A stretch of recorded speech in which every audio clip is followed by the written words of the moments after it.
the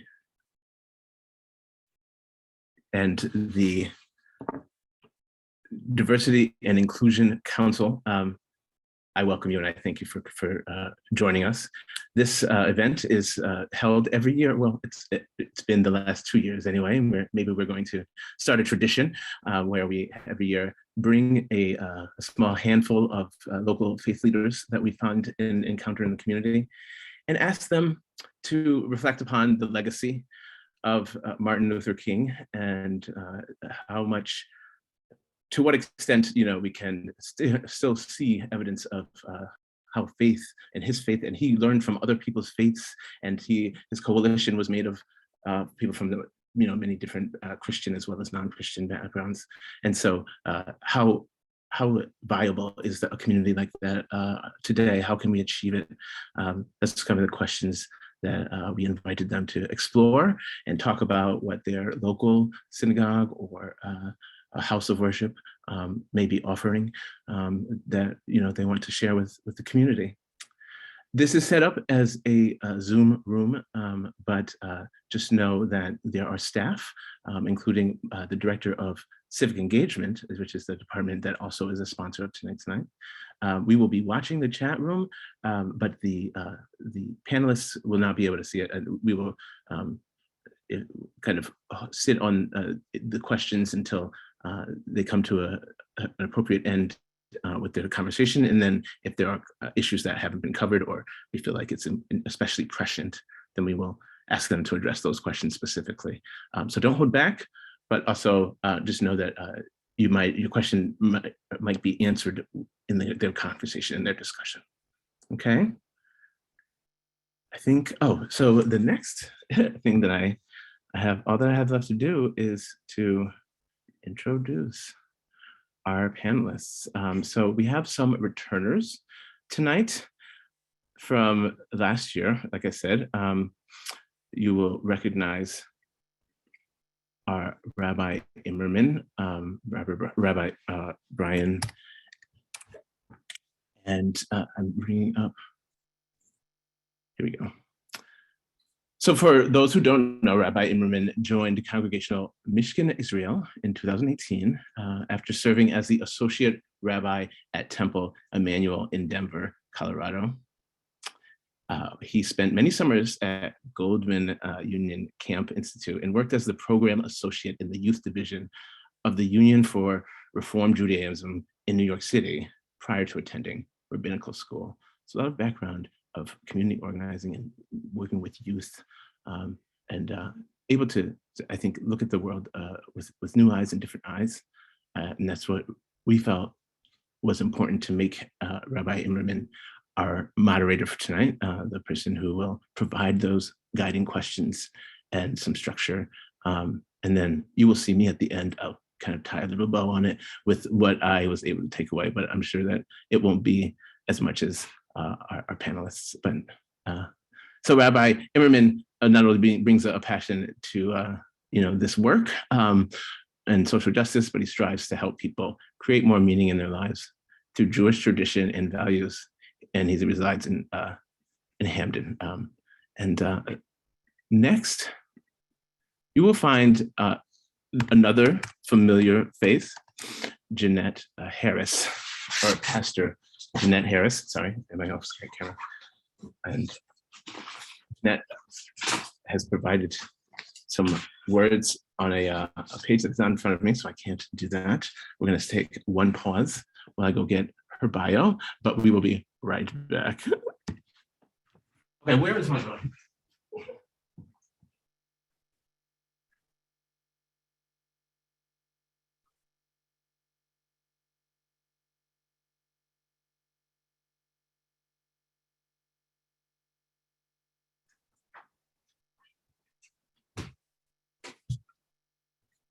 Just kidding. You have to have a little bit of a sense of humor in these times. We've already had to pivot and postpone this event because of Omicron and changing pandemic issues, and I will blame everything that goes wrong on the pandemic. We don't have the materials in front of me, but that's okay. Our panelists are certainly capable of introducing themselves. And I did the right thing by setting up the first person, our moderator, the rabbi, who can certainly take it from there. But before I come back, I would like to just thank you all again and forgive me for that little slip. But I ask maybe if Rabbi Immerman, you can make some space in the beginning for folks to introduce themselves to our audience, okay? We look forward to seeing you, so I will go over. There we go. Hello, everybody. It is great to see you all. Thank you so much, Christian, for helping to organize this and to the Multicultural Center at the University of Bridgeport for hosting. It's really an honor to be here, and it was such an honor when you asked me to both return and then to help moderate. I'm joined by two wonderful colleagues, Pastor Jeanette Harris and Imam Mustafa Hasan, Imam J. And we decided in advance that we're just going to refer to each other by our first names. And we're really looking for a conversation here. There's just three of us. So in my role as moderator, I tried to come up with some questions that both built on our conversation from last year and tried to figure out where we are today in 2022, what's changed more than just the virus and that we're wearing thicker masks, but what has changed in our world, what hasn't changed in our world, and continuing to dive deeper into what are those motivating factors from our faith that compel us to continue to do this work. I can just by the very, we can't see everybody in gallery view, but I do see a few of our CMI members who I know have been doing some wonderful work as we have been in our congregation exploring race and identity over this past year. There's some Confronting Racism series really guided by a lot of the works and aspirations of Dr. King. So I'm going to ask a question to each of you, and by way of doing that, if you can just introduce yourselves so we get a chance to know you. So Mama J, Jeanette, we're going to start off first. What aspects of your tradition embody the values espoused by Dr. King? Okay, so welcome to my living room. And pretty soon we'll be having some refreshments in here. We're sorry we can't share with you that are watching, but we're here to have good conversation. So of course you heard my name is Jeanette Harris, and most people know me as Mama J. And just in case some of you may not know, I'm the licensed lay minister for Genesis Gospel Cafe, which is here in Bridgeport, Connecticut. And when you think cafe, you think food, and that's exactly what we do normally. We usually provide a meal, but we also provide spiritual nourishment. So, and that's part of what I've been doing. So to look at that question, I think that in my particular faith tradition, which I think we all overlap, there's that one area where it's center for all of us. And I'm just going to kind of lock into that. And that's about love. It's the groundwork, the bedrock of everything that we do, everything that we desire to do. And it's expressed in love. I have to share, I have to laugh on yesterday. I was at a diner with a friend of mine and happened to see two women sitting across from me who had ordered, I think one ordered some shrimp and something, and another one ordered a sandwich. And the sandwich was huge. It was like stacked like this. And I saw when the waitress brought it to her, her eyes just went. And I was sitting and I just kind of laughed a little bit. But I ended up going over and talking to her, and I just said, I saw your eyes when that sandwich came to you. And so she started laughing. She says, yes, it's huge. And the other person who was there, and I said, and you've got a lot on your plate too. And she says, yes. And she says, today's my birthday. And I was like, oh, wow. So I sang happy birthday to her. I'm in my mask at the diner, kind of hoovering over her, singing happy birthday. Went back to my seat and told the person I was with. But I got up again because my mother had started a tradition with us whereby she would give us $1 for our birthday. She would send us a card, and in that would be $1. So I went over to the lady and I said, my mother always gave us $1 for our birthday. So here's your $1 for your birthday. And so she chuckled a little bit and I went back to my seat. Well, they finished eating before we did.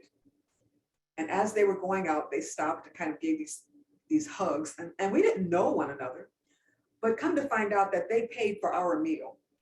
And I was just like, and they didn't say, my name is, and here's what we're doing. It was just this expression of genuine kindness, genuine love for complete strangers.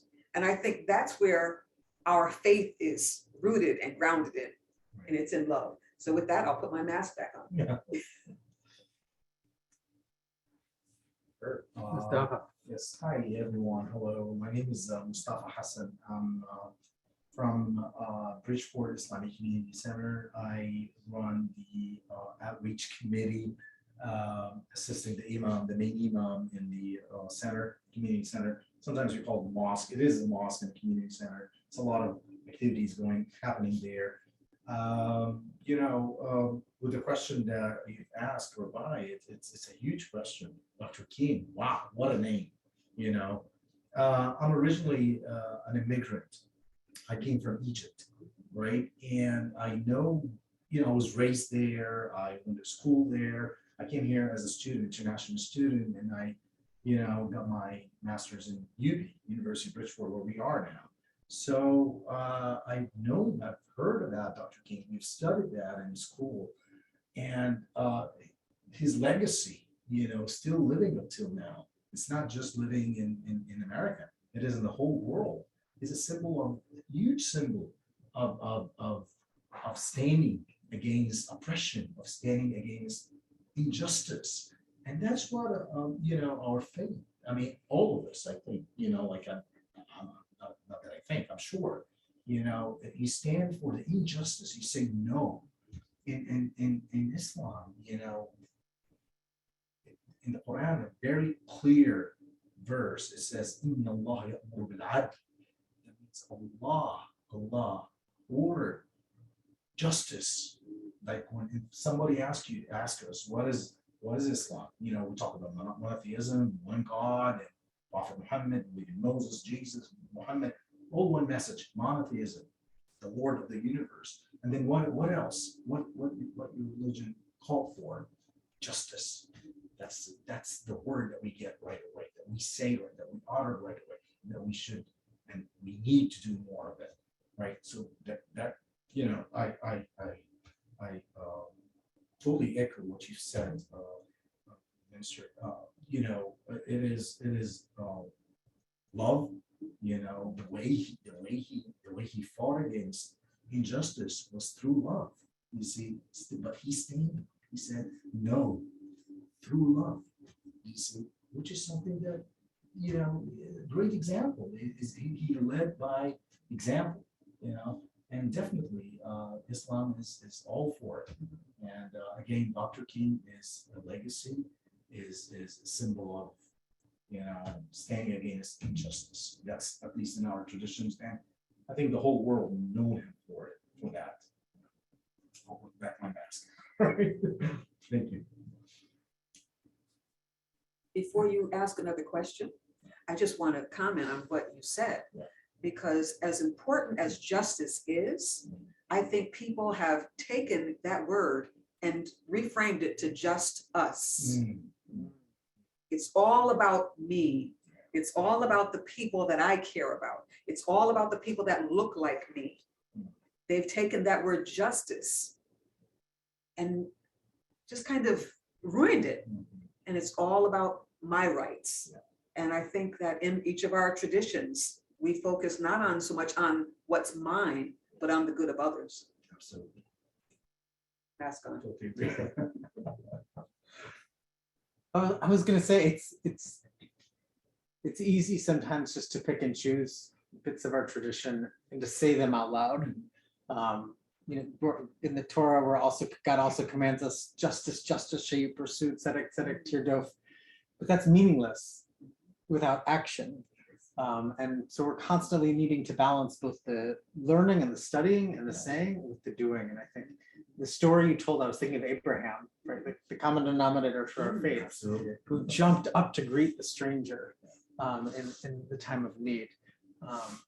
And at the same time, I'm also thinking, as we're right now, and the Jews around the world are reading the story of the Exodus. We just crossed the sea, we just got the 10 Commandments, but later on in Exodus, we're going to read, you have to love the stranger because you yourselves were strangers in the land of Egypt. And it's whether that is speaking directly to people who have a memory of slavery, or this deep-seated idea that you were once marginalized or subjugated or oppressed, and you should never do that to somebody else, is so paramount. So let's keep going with what you were saying, Jeanette. Let's turn it away from just us to just everybody else. What does the word justice mean? How do we define that, especially in a faith context? Well, I think it means that in essence, to be very simplistic, I want to treat you like I want to be treated. I want you to have the same things that I would like to have. And if you happen to have more, I'm not going to go and take that from you and say, no, you shouldn't have it. I'm better than you. But it's a leveling of sharing. It's a leveling of understanding, and letting the stranger or even the neighbor understand that I am not out to harm you. I am out to help you in whatever way I can encourage you. I'm going to do that. And I think justice embodies that help, that assistance, without, okay, if you make a certain amount of money, or if you live in a certain area, or if you come from a certain family background, that has nothing to do with it. It's the playing field is level. It's justice for everyone, regardless of where you come from, regardless of what your imposed status might be or not be, but it's treating each other fairly and treating each other again like we would want to be treated. Mask up. So it's just, especially because I'm just going to push you a little bit, that because we're here in Dr. King's legacy, he famously talked about the fact that he knew that people were out to get him. He said, my life is going to, he almost foresaw his future. So what do we do for people who we know harbor that hatred or bias or whatever we used to describe it? How do we get to that next phase where we need to be? Well, dealing with faith traditions, for me, mine evolves a lot with prayer and understanding, and I usually try to say, I don't know the path that person has been down. Years ago, I retired from Southern Connecticut Gas Company as a customer service representative. And I would always say, I don't know what that person has gone through before he got to she got to my desk. And whether they couldn't pay the bill, whether the service was disconnected, whatever the hardship was, I was not there to make it worse. And I would think in my mind, I don't want to be the straw. I don't want to be the last little thing that causes that person to break. And so in looking at that, it's like, okay, if I was on the other side, how would I want to be treated? And continuing with that, saying, you know what, if it was me, here's what I would want. And trying to put myself not in their shoes, but at least close by, so that I could at least feel some empathy for them and understand, I'm sure that when they got up this morning, they didn't say, I'm going to come down to the desk and I'm just going to go berserk. That wasn't their plan. But I don't know that when they got up, maybe when they got up, they had a flat tire, or maybe they didn't even have transportation, or maybe the children were sick, or there are so many things that could be transpiring in their lives. So when they come to me with a problem, I've got to find a way to help them. And I think that's what we all should try to do. And if we know someone is out to harm them, the first thing is to pray, because we have to pray for ourselves first, because it's an automatic retaliation that is coming, okay, you're going to get me, and I'm going to get you first. But we don't know what that person is suffering with. We don't know what hardships they've had to go through to bring them to the place of hatred that they have arrived at. So finding that way, I remember for myself, someone had done something very hurtful. And I knew the Bible says to forgive. I knew that, but I said, I'm not even sure I want to, because the hurt was so deep. I'm not sure I want to forgive that person. So my prayer was, God, love through me, because I'm looking at and holding on to the hurt. So that person who is holding on to hatred, we don't know for how long, and who taught them, and who influenced them, and who hurt them. We use the saying that hurt people hurt people. So finding the way, part of it is through prayer. And sometimes our prayers are answered in ways that we don't expect. That person may do harm, but it's our opportunity in spite of that to love and to find a way to love. That's God. Let's go talk about justice. Sure, I just want to, comment here on the, what you just said, Mama Jeanette, right? Okay, it was awesome, and it's, you just remind me with something in our faith as well. You just remind me with something in our faith as well, which is sometimes it's not easy to forgive, right? It's not. It's you use the word like deep, someone like deeply hurted you or something, but it is important not to be unjust to this person. You see, yeah, don't forget, let time heal it, let it go, let go.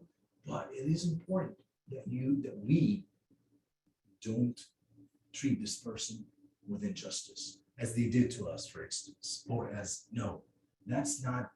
that should not be our way of treating others. That's not our faith. That's not all of our faith. That's not the way that we should be doing that, right?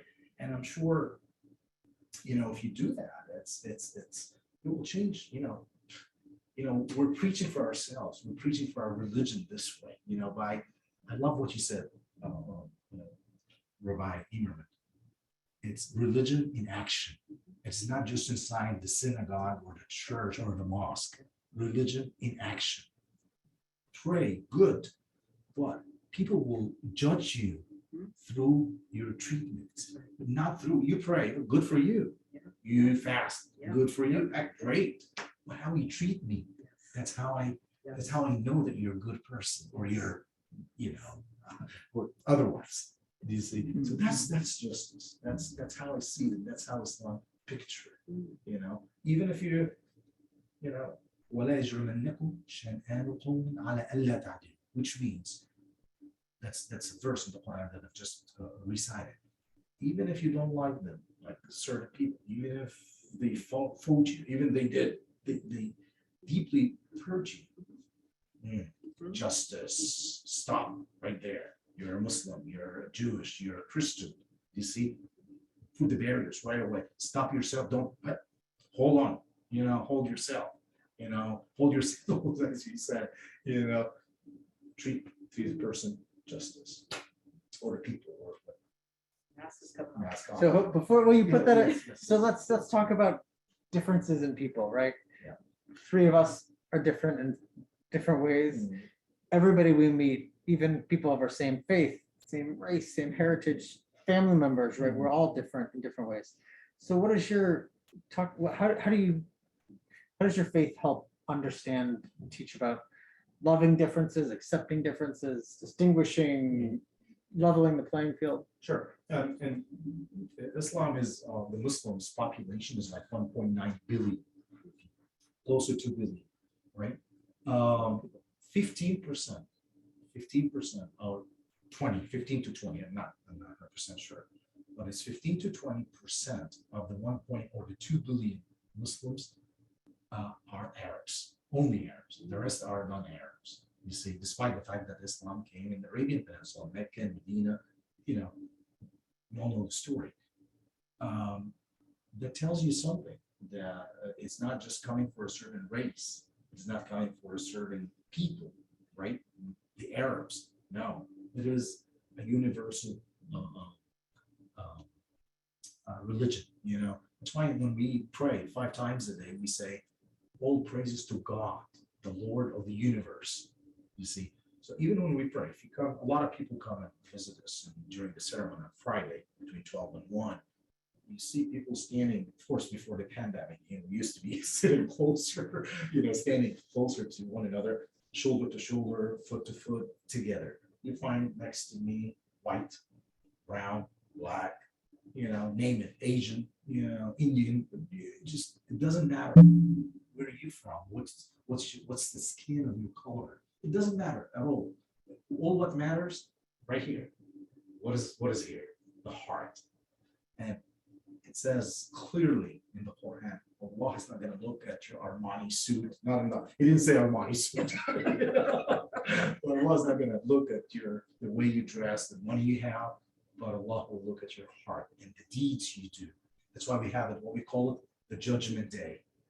You know, the way Allah weighs your heart or your deeds against, you know, your good deeds against your bad deeds. That's only God will judge, not us. You know, not me, not you, not anybody else.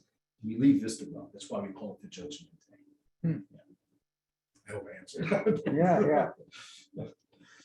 That got me thinking. We've been leading some congregants through a study of this Jewish meditative kind of introspective practice called Musar, different soul traits and values. And the one that we just ended with was bitachon, which means trust. But it's not just trusting other people; it's trusting God. And they really talked about it as a way to reduce anxiety, right? If you say, well, I don't need to be anxious about this because God's going to help in the situation, right? Yes. It's not about what things I have, it's about the things that I do. And I only have control over the things that I do. I don't have control over the things that other people are doing. You got to do your part and then leave the rest to God, as we say. And you got to trust in yourself that you Yes. have an obligation to do these things. It's really. Well, before you go on to your next question, and I hope that you don't mind that we're kind of talking among ourselves, but we're allowing you to listen in on our conversation. So, but it reminded me of one of the universal elements that we all probably have experienced. You're driving, you're relaxed, you're on your way to a certain destination, and all of a sudden somebody cuts you off and goes flying past you. So your immediate response determines how much praying you've been doing, how much reading of scripture you've been doing. And if you get angry, because how many times are we reading about road rage incidents where someone cut someone off and that person who was cut off just went into a rage, and it's sad to say many times someone's life has been lost. But I came to the conclusion that anytime someone cuts me off, anytime someone's zigzagging in and out of traffic, you know what I think? I said, they've got to go to the bathroom. They have to go to okay, go ahead. Exactly. And so that way I don't have to get upset. I don't have to get angry because I'm thinking it's a mini emergency for them. So I will let them go ahead. And then I just pray that they get there safely and don't harm anyone in the way. Do you mind if I comment on this? Yeah, of course. We're talking. Yeah. It's great, actually. I've heard one word when I first came here to the US, it was a great word, actually. I heard two people talking, and she said, one person, one of them, she's talking about, that how she was badly treated. And then her friend was telling her, probably she had a bad day, I love that. She had a bad day, sometimes I would have a bad day, and sometimes I'm not able to smile or treat people the way they should be treated. So I'm using this word a lot, probably he's having a bad day. It's okay. He's a good person. She's a good person, but maybe today's not her.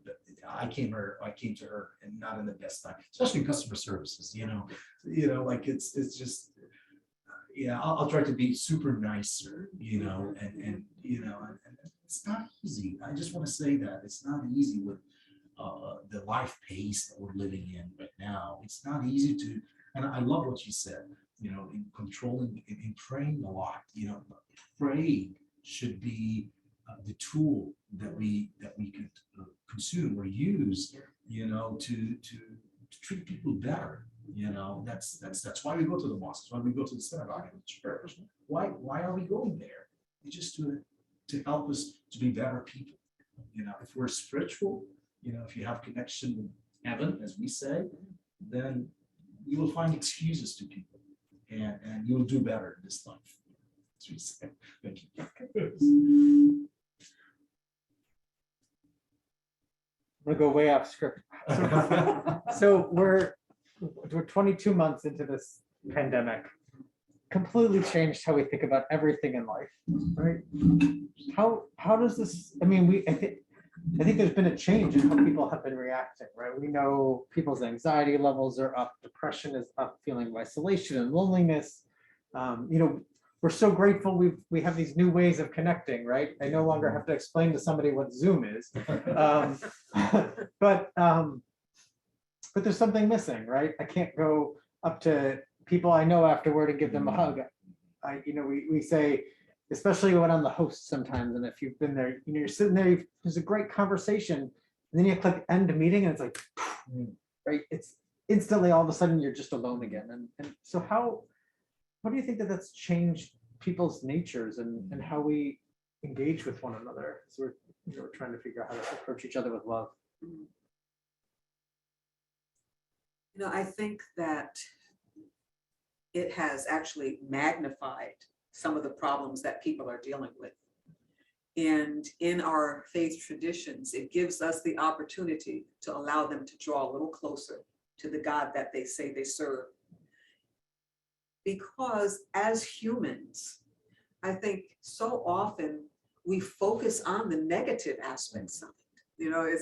I think many of us can say, during this, I'm finally grateful for Zoom. In the beginning, it's like, oh no, not another Zoom meeting. Oh no, I was grateful because we had a Zoom meeting last Saturday, and how we started out was giving each other a hug through the Zoom camera, just calling out someone's name and say, "Here's a hug for you." I love that. And just taking that moment and that person receiving that hug in the Zoom room, but it meant so much because it was saying, I do care. You may be struggling, but I care. I can't physically connect with you, but I want you to know that I care. So I think the anxiety level, it allows us to point people, for me, to scripture, because scripture says, be anxious for nothing, Absolutely. That means we don't know when this is going to end. We don't know if it's going to get worse. I think someone was saying earlier today, and they were saying, what is it? The island that had the volcanic eruption, that the COVID thing was so low, but now they've got to deal with the volcano. So it's like, you think you're dealing with one thing and you're thinking, okay, I've got that conquered. You don't. So I think it's an opportunity for us to draw people closer, whether it's through Zoom, whether it's through a phone call or an email or a text, however, but to remind them, I care about you. Not only do I care, but God cares for you. And this will pass. There are so many scripture texts in the Bible that says, and it came to pass. It's just like the storms. They don't come to stay. Just like what we're dealing with. They don't come to stay. I told someone yesterday, I said, I'm just thinking about the promise of spring. All right, you're talking about a snowstorm coming, but I know that there's a promise of spring. So in dealing with everything that we've had to deal with, and some people have had devastating losses, it's up to us to be there to just kind of shoulder with them and comfort them. May not be able to be there in person, but to let them know I am there praying, I am there. If I could be, I would be. Just to remind them of that. I 2 years ago on Rosh Hashanah, I gave a sermon and I told the story of King Solomon. He was searching for this ring that would make the happiest person feel a little bit sadder and the saddest person feel really happy. And he was using it as kind of a hazing technique 3,000 years ago for one of his viziers. And the man on his way back finally said, finally realized what it was. And he had a ring inscribed, these words, and handed to King Solomon. And reportedly, King Solomon's face went white. And what he had written on it was the Hebrew words, Gam ze ya'avor, this too shall pass. And because the greatest moments in life, they're going to pass. And the most difficult things that we go through, there's also will pass. Right? And what is the common denominator is how we then choose to deal with those situations. A friend of mine who's an artist turned that into a paper cut, and she sent it to me, and it sits on my the door going down to my basement, which is where my home office is. So every day I see that this is gonna pass, and God willing, one day when the highest of highs, I'm still gonna read that as well. Yeah, I just want to, add the third aspect of the Abrahamic religion to what both of you said. Exactly the same. I just want to tell you that we're all coming from the same, origin. It's exactly. لكي لا تفرحوا بما أتوا, which means that so you don't be too happy with what you have, and you don't be too sad with what you lost. You see, don't take it easy. This life is a test. This life is a temporary life, and the immortal life is the one to come. So our role is to cultivate here, which is cultivate the good deeds, be good. A smile is a charity in Islam. Like when I smile at your face, I'm getting reward. Imagine that, and it's God created us different people of different nations, so we know one another. Like it's the reason behind creating us different. Like not God Almighty could just create us all one color, all one language. We speak all one language, all in the same geographical spot. But no. وَجَعَلْنَاكُمْ شُعُوبًا وَقَبَائِلَ لِتَعَارَفُوا, which means I created you in nations and tribes so you may know one another. So that's why the difference should be something good, not the opposite.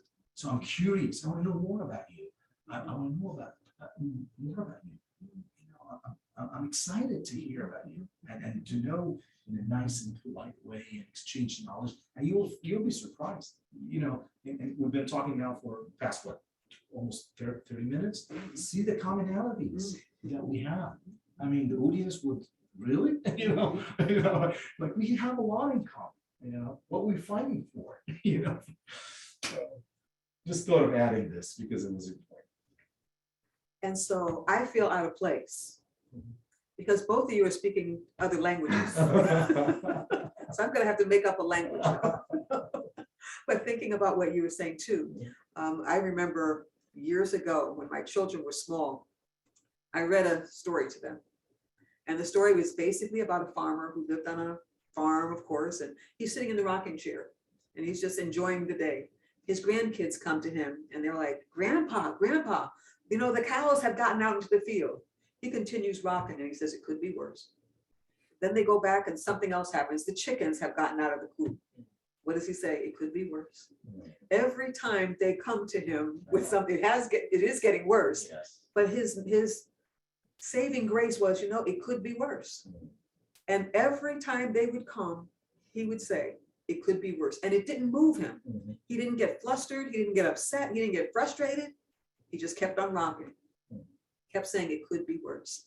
So now my children who are adults now, every now and then something will happen. And as they're talking about it, guess what they say? It could be worse.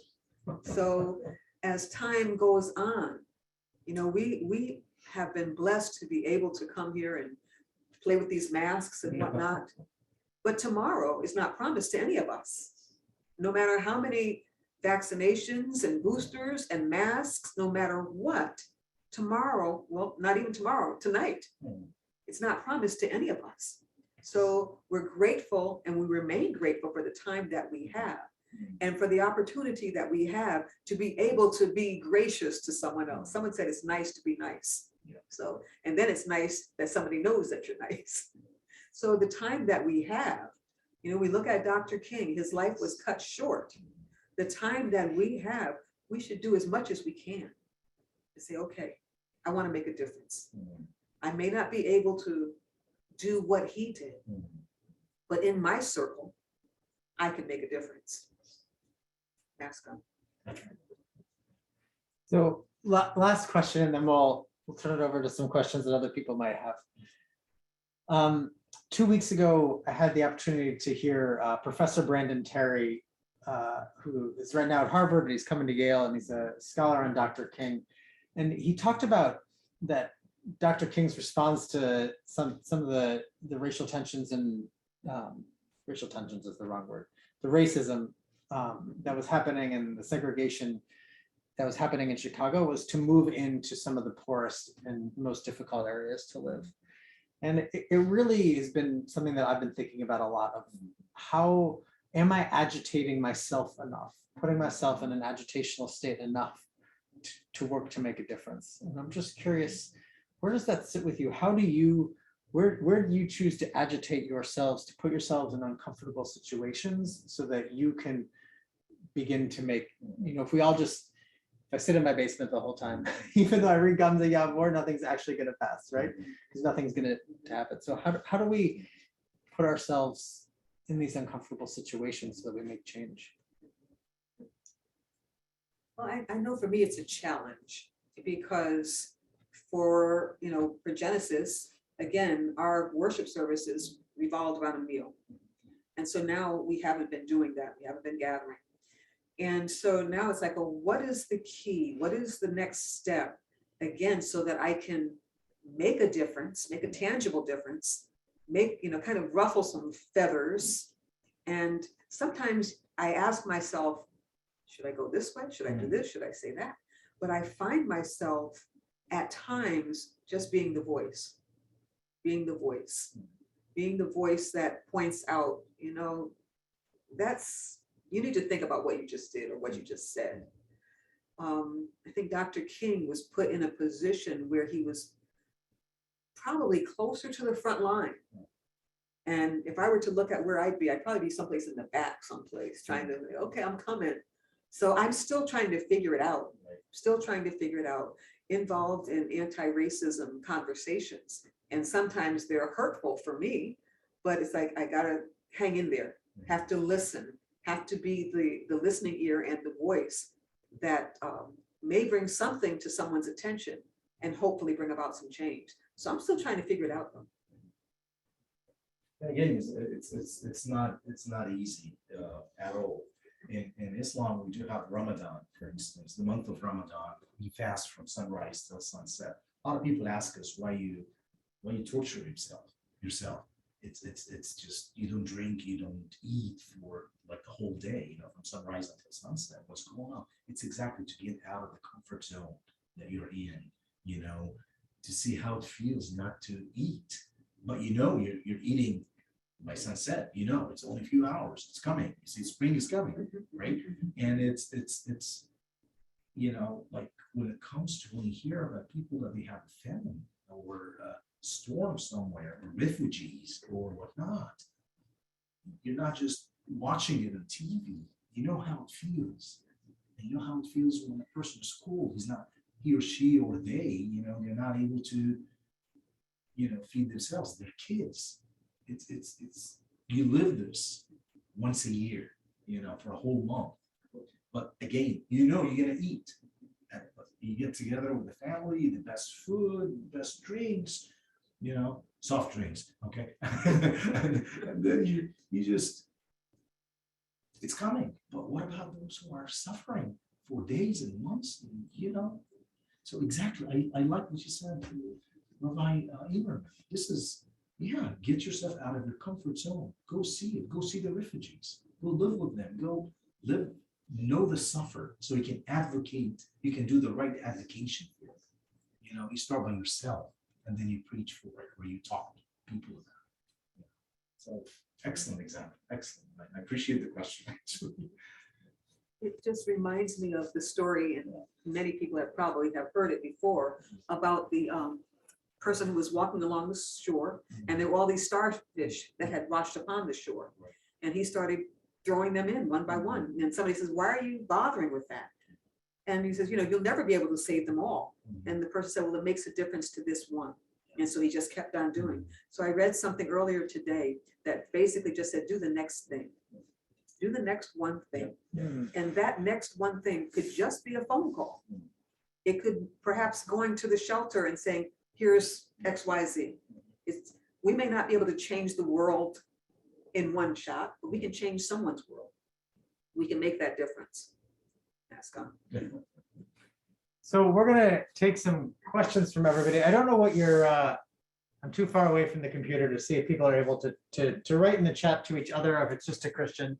But if you can write to each other, can somebody give me, do you see chat everyone? Can somebody just thumbs up if you can chat everyone? I don't know if you can chat everyone. Great, all right, you can. I can see one thumb up. I want everybody just to write for a second as a way of grounding each other. Just focus on a box. You don't have to say who it is. You don't have to say who it is in the chat, and just say, I see you. Just type in, I see you. But I want you to focus your energy on focus your energy on one person. It can be somebody you know, somebody you don't know. And just don't write their name, but just write, I see you. And I want you to both to send that energy, and then I want you to also feel that energy coming. If you were all sitting in a room together, I'd force you to go and talk to other people, but this is the next greatest thing. And then while you're doing that, feel free to write some questions that you want us to answer. And of course, you can address them in general, or you can address them to any of us specifically. This is Christian. I'm so absorbed that it was difficult for me to pause and even come up with a question, but I appreciate actually that prompt to write a little bit, and perhaps that will produce something to check in with ourselves. So I will let you know when a question, especially if you can't see it in there.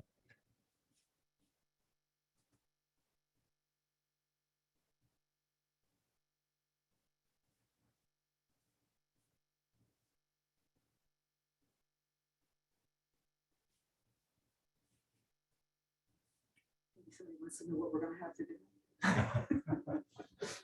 Already. We'll ask them what they have. I don't know, people are writing down the questions or. I think in the chat. I have it all. You have it on? Yeah, Do you see anything in the chat? it's just, I see you. Oh. That's good. So now they need to write, I saw you, and ask their question.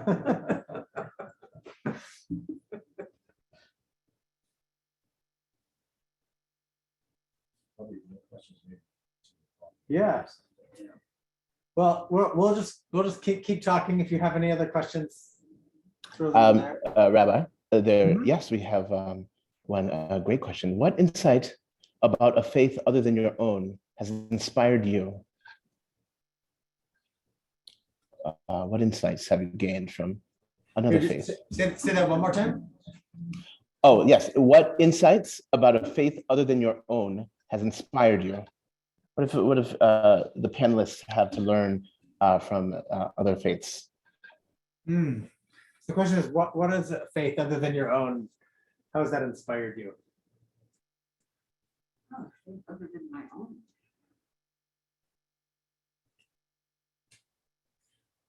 I think, so was that specifically to me? So I think that other faiths inspire me at the intersection of them, where again, we can come in this room and share about a common topic, but what lies within me goes much deeper than the common topic, and I share that with you. Your style of worship may be different. You may speak a different language at times, and I'm going to work on that though. But because I believe our scripture says that there's one God. Yeah. And so I think that inspires me in knowing that. I think the same thing when we find commonality. So a lot of people want us to focus on the differences between us, which sows hatred or division, or and it leads into this. So there's the Talmud, which is a 7th century text, so 1500 years ago. There's a story in the rabbis of the Talmud say, why does the Torah begin with Adam, with the story of creation, not with Abraham? Why bother with the beginning? Just start with Abraham and with faith. And the sages answer, so that nobody can say that my father is greater than your father, which is this wonderful teaching and a feel-good moment. But the story, now that I think about that, is actually not Judaism, but in the Muslim faith, 3 years ago, I just arrived in New Haven, and there was a fire that was probably intentionally set at a Turkish mosque on the other side of Hamden. And I show up to the rally, and there were thousands of people there. Just the entire community showed up. And there were many, many imams, and one after another said, well, in the Muslim tradition, we have this story that they say, why does the tradition? And I said, no, that's my story. And it was beautiful because that was what we chose to share, right? Somebody had intentionally done something to hurt somebody else. We had people of all faiths and no faiths showing up to just show support. And what was the story that everybody wanted to share? That we are all here together, and that we are all created holy and in the image of God, and we all reflect the divine, regardless of what the divine might be in our own eyes. And that was incredible. I think about that story all the time. I reiterate what the rabbi said. Yeah, Christianity and Judaism, Abrahamic religion, when I hear verses, when I hear, wow, we have that, like even today, so that tells you something, that it is, and I've said that before, it's just, it is one origin. God is sending many messengers to wake people up. Worship me, it's me now. Be good, be just, fair.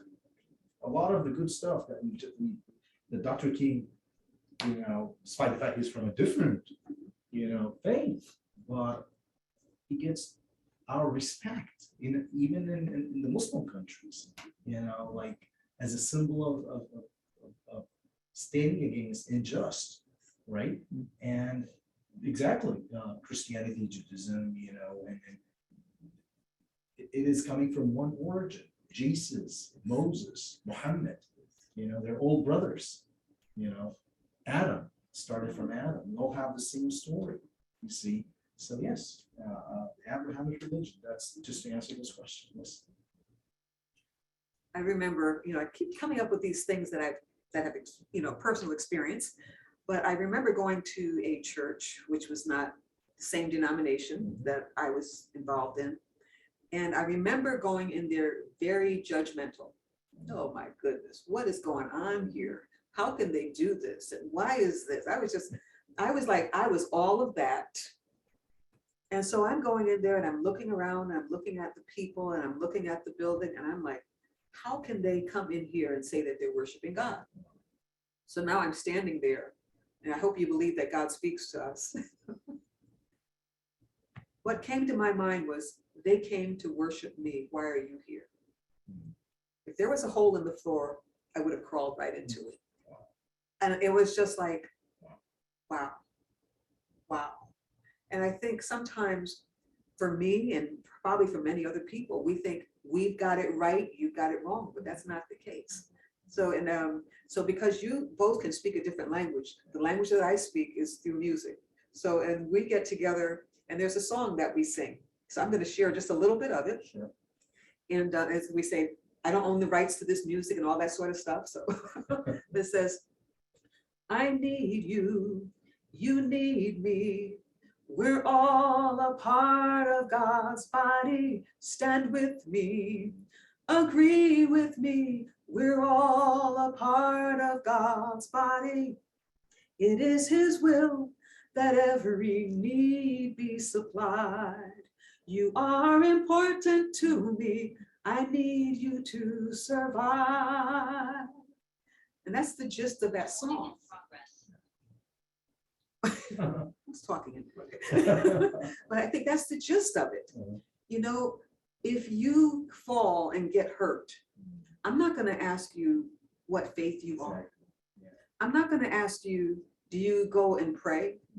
I'm going to come and help you. And whenever we need something, we're not going to say, okay, well, I can only be helped by. No, whoever can supply that help, yes, help me. And so the song says, I need you. We need each other. Case closed, mask on. It doesn't only limit it to humans. Great, of course, we do this, but it also extends to be good to animals. You know, in the faith, in our faith tradition, Prophet Muhammad said, peace be upon him, that a man went to paradise because he gave water to a thirsty dog. And on the other hand, the opposite. And a person went to hellfire because he or she, I'm not sure, locked a cat. She did not feed her and or let her just out to eat from the grass outside or whatever. She just, which is an action of evil. So maybe this person was praying. Maybe this person was fasting. Maybe this person was, oh my God, doing everything that we see, praying, and that we can say this is a pious person. But no. Remember, it is how you treat people and animals. What do you do? It's that's how we know you're a good person. You see, and then the rest, it's God's judgment, not us. We might be different in ways, which is, it's a fact of life, but you do your best, you do your homework. Everyone thinks he's or she on the right path. Okay, that's fine. Who's going to judge at the end? It is God. That's how it is. And then that's how we see it, in the Muslim faith. I think one thing that's common among all three faiths is that level of compassion. Yes. For the person who is without, for the animal that is being mistreated or just needs that level of compassion that we won't hold back, that we will share with one another. Thank you. We have another about race relations today. And what do you think would be Martin Luther King's response or impression of, the progress that we may have made or not based on race relations today? I didn't hear the question. Wait, you want to repeat the question again, please? Sure. The question was asking in the 58 years since Martin Luther King died, what would he think about the condition of race relations in our country today?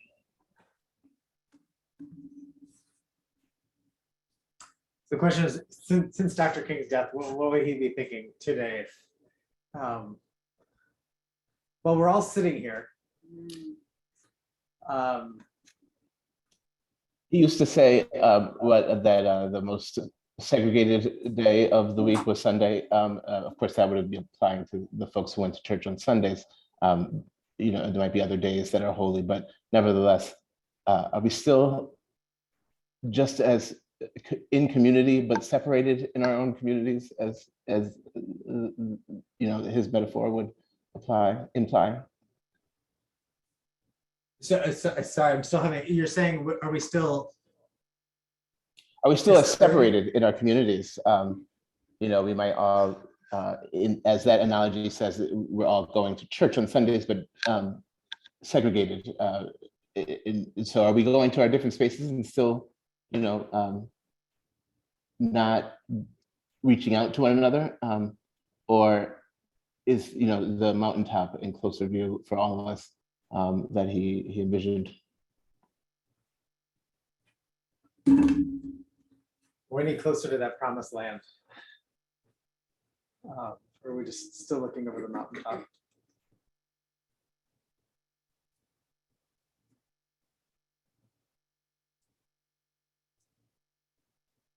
I'm coming, the place where I was right before this, I was at Long Wharf Theater in New Haven, and they're running a show called Fires in the Mirror, which looks at the riots between the ultra-Orthodox Jewish community and the Black community in 1991 in Crown Heights. It's been 30 years, and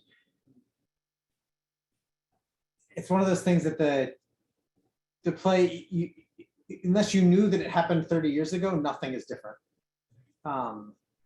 in terms of people's attitudes. You know, we witnessed a week and a half ago in Colliesville, Texas, that, you know, anti-Semitism is still very much there. We know racism is still very much there. We know Islamophobia is still very much there. There's so many other isms and phobias that I think we could lift up right now.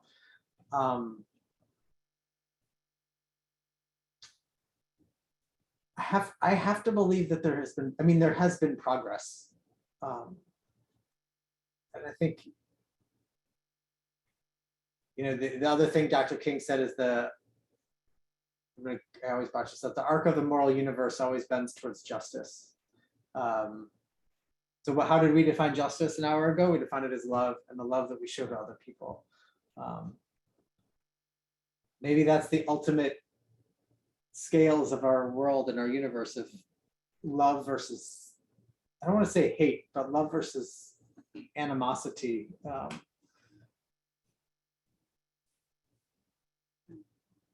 It's a question that I really struggle with. I have to have hope that we're moving in a positive direction. We're certainly not yet in the promised land. I don't think we're going to be in that promised land in my lifetime, but that doesn't mean that I won't try to get us as close as possible. You know, I think we often reflect on Dr. King saying, I've been to the mountaintop and I've seen the promised land. And yet, if you think, I'm not a mountain climber, but I can imagine what it takes to climb up a mountain. And then when you get to the crest of that mountain, what do you see but other mountains? And in between those mountains, there are valleys. So I think that we have been going up and then we go down. We go up and we go down. The struggle continues. And oftentimes when you think you're almost there, something else comes in and says, oh no, we still got a ways to go. But I think, again, the hope is that we continue to climb. We don't give up. We don't stop. We don't say, oh, it doesn't matter. It does matter. And we keep going. We keep going until we can get up and say, oh, I see it. It's over there. Let's keep going. No matter how many more valleys we have to go through, no matter how many more mountains we have to climb up, we keep going because we believe that there is something better. Yeah. I'm going to start my answering to this question by saying, I have a dream. I have a dream.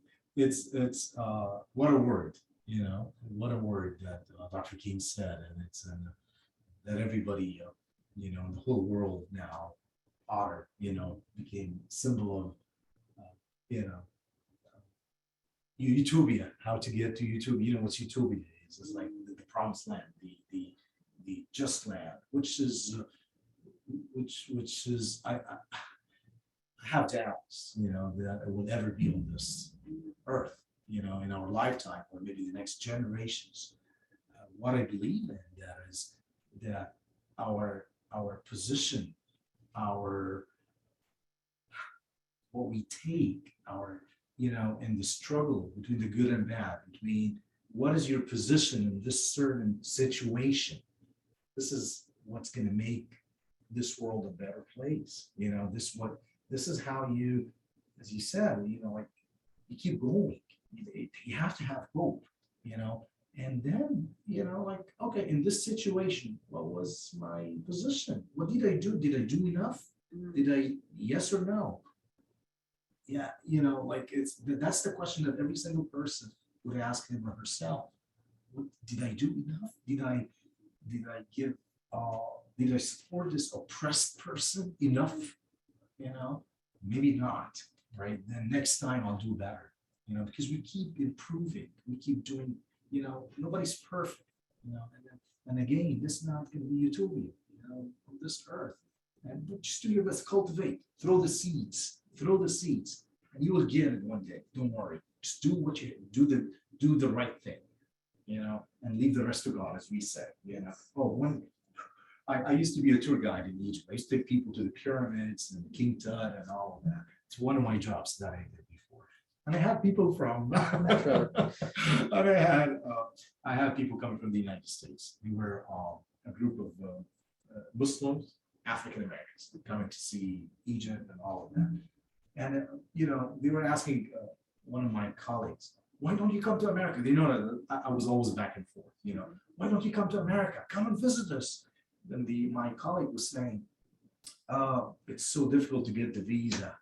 They said one word, and we'll never forget. That was probably 20 years ago. They said, hey, brother, akhi means my brother, akhi, yes, hey, do your best. Apply for the visa and leave the rest to Allah. Apply, make the action, religion in action, remember? Just move, take the step, and don't worry about the results. Just do do the right thing, and the results are not yours. You're gonna be asked about your action, about what, did you meet this person who needed you? Like you remember the example you gave, someone is drowning, extend your hand. Are you gonna ask, are you Jewish? Are you Christian? Are you what? Are you Muslim? Come on, just get the guy out of the water. You see, that's what it is. And I have a dream. Thank you. You reminded me of a high school teacher. Every time I go past his room, he would say, do your best, forget the rest. There you go. I love that. Do your best, Don't forget the rest. Because we're not responsible for the outcome, but we are responsible for what we do. And if we hold back our best, then why? Yeah. Why would we do that? So do your best and forget the rest. I love that.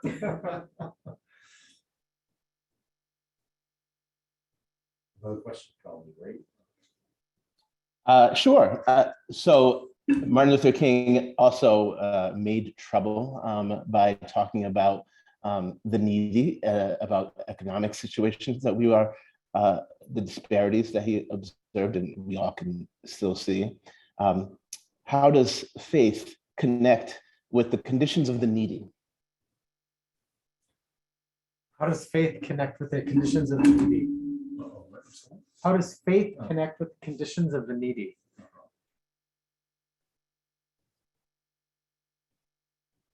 Well, I know for me, Bible says that the poor you'll have with us always. So, it seems like it would be easy for those that have billions of dollars to provide for them. I remember speaking with someone, and I was working at the Council of Churches, and she called and she says, why doesn't someone buy a house and put some of the homeless people in the house? She says, what's the matter? Why doesn't someone do that? And so I thought about what she was saying, and she was pretty upset about that. And I said, it's not that easy. I said, you have people that have mental illness. You have people that are dealing with depression. You have people that are dealing with drugs. You have so many people with problems that you just can't say, okay, here's a house, come on in, everybody, and come in here and live. So we do what we can do. We try to feed the hungry. We try to provide as much as we can, but also knowing that we can never eradicate that, because there are families that have I'll say a mindset of poverty, that this is the way you're supposed to live. You're supposed to live so that somebody can provide for you. And so it's a difficult thing to do, but you do what you can. You find the agencies, you find the people, you find the families that you can make a difference, and you do it. In that same verse, right before God says, there shall be no needy, you're always going to have poor people among you. God says, so lend them sufficient for what they need. And that to me is always, it's really hard to say, I don't know what you need. So I write my check to Feeding America and to Columbus House and, to these organizations that do wonderful work. But the reasons why when people approach me who are very much in need, I always first say, have you called Jewish Family Services here in New Haven? have you called Columbus House? And the reason I do so is not because look, ultimately, if somebody says that I need gas today, I need food today, I haven't eaten, I need a place to go, thank God I have some resources to provide. But these other organizations do case management, and they can help people with everything, the holistic, right? They can find a therapist, they can help with job placement, they can help. And I think it's so important. I don't take it for granted that I know that it's written in Deuteronomy, but I don't agree with it. The way I interpret it is like, there's always things that are lacking in my life. That doesn't necessarily mean that people need to be without the basic needs, but I think what you were saying, right? There's sometimes charities spring up and they can draw tons of resources, especially when they're glitzy and they attract a superstar person. But if they're just saying, here's what you need, so I'm gonna give this to you, we're always gonna have needy among us. But I think we have a major obligation to help. So the root in Hebrew for the word charity, what we think is giving charity, we call it tzedakah, and the root for that is tzedek, which is justice. So instead of, a lot of people translate tzedakah as charity, I say it's just acts. There's many levels of giving, and then the highest level is to help somebody so that they don't need your assistance anymore, a loan or a gift or teaching. Sounds like the story about either giving someone the fish or teaching them how to fish. Yeah.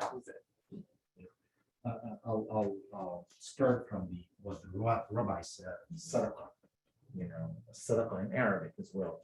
The sadaqat, which is charity, alms, name it, zakat as we call it. And it means what it means in Arabic, for instance, and I'm sure it has the same meaning in Hebrew as well. It means how you purify your money, like it's a purification. Like when you take a certain portion of your money and you give it to the needy people, right? And for example, I'll give you again Islam in action. Here in Bridgeport Islamic Community Center, not too far away from here. It's we've been doing what we call the food pantry, even during the pandemic. Like for now, I think we've just started the 4th year. A lot of food pantries shut down. But we said if we as faith, based organization, mosque, Islamic Community Center, if we shut down, who's gonna, So again, just do the right thing. You see, open up, take all the precautions needed. Do the follow the guidelines. Don't let people in. Just get the box out. Leave it. Let them. All should be masked. Everything. We've taken all the precautions needed, and then, we feed the people. That's the basic needs, as you said, Rabbi. The basic needs is what will make the person think right. Instead of stealing, instead of give the food. Let them feed their kids. One of the questions that philosophical question that I always get in my mind, how the ancient Egyptians build the pyramid. Why we're not building a pyramid right now, for instance, in Egypt, why in Egypt it's still, a developing country. What happened?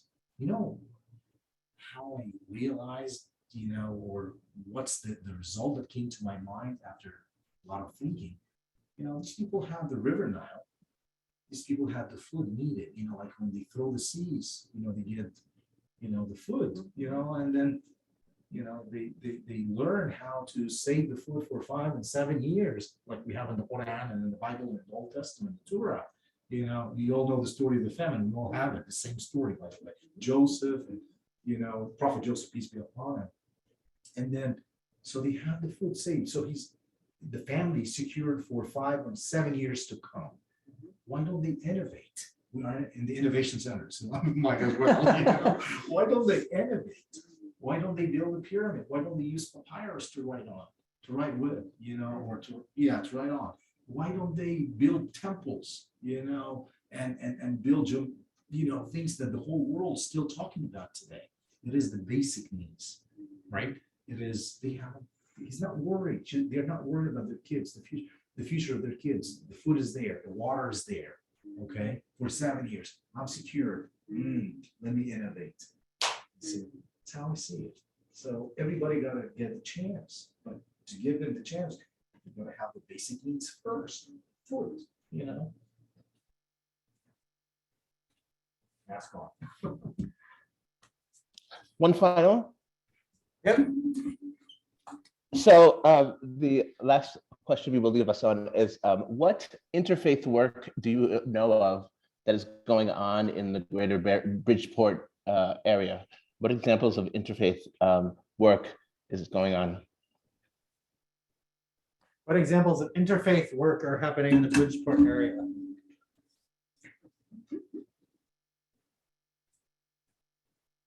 In the midst of COVID, the work still goes on.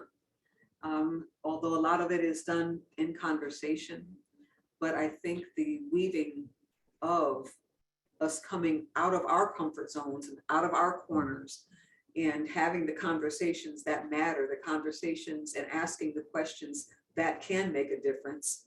I read a sign that said, don't look back because you're not going that way. A lot of people are saying, I want to go back to what it used to be, but we're not going back. And so in embracing the newness that we have now, I think I would love to see churches, mosques, synagogues doing more of what we're doing today. There are several organizations, unfortunately, I'm not in many of them that are doing good work in the city of Bridgeport, but the work is still going on. I'm going to give a plug for, there's an organization that Mustafa community and my synagogue's a part of, which is how we got connected. It's called Connect. Yes.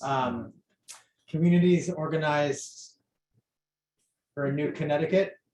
I got that correct? Yes. Okay, Nancy, I can see Nancy's head going up and down. Thank you. And it's a really amazing multi-faith organization. I'm still new enough to Connecticut that I don't know the geographic region that it encompasses, but certainly Bridgeport, New Haven. And I think we're up to 40 communities and congregations, and it's really, really inspiring to see everybody coming together. They were the driving force behind that clean slate bill that was passed last legislative session to help automatically expunge low-level offenses.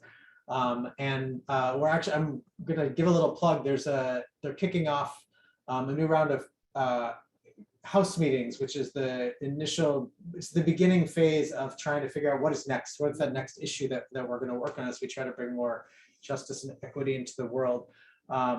Any of you I'm inviting all of you to join. There's an assembly tomorrow night on Thursday at 7 p.m. If you go to weconnect.org, I think it's an org.